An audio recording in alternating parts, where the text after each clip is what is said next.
Nous sommes le 9 juin, et ce jour-là, il y a 65 ans, les étrangers ne gagnent pas en Italie. Cette loi s'est imposée au monde du cyclisme durant toute une moitié du XXe siècle. Face aux locaux surmotivés et aux supporters italiens survoltés sur le bord des routes, il est impossible pour un étranger de ramener le maillot rose chez lui. Mais au cœur des années 1950, le monde commence à changer. En 1950, le Suisse Ugo Koblet est le premier non-italien à gagner le Giro. Mais les Français n'y parviennent toujours pas. Louison Bobet, 3 fois vainqueur du Tour, est deuxième en 57.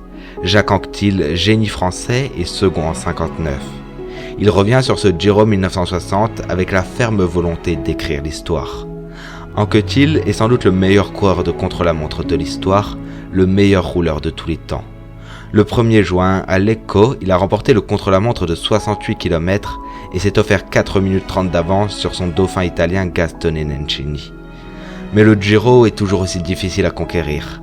La veille de l'arrivée et dans la terrible montée du Gavia, Nencini est poussé littéralement par les supporters italiens qui l'aident à monter plus vite durant toute la montée.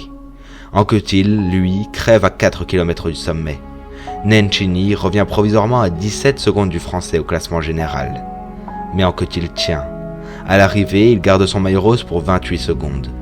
Le 9 juin 1960, malgré les attaques incessantes de l'Italien, Anquetil remporte le Tour d'Italie à Milan. Il est à jamais le premier Français en rose.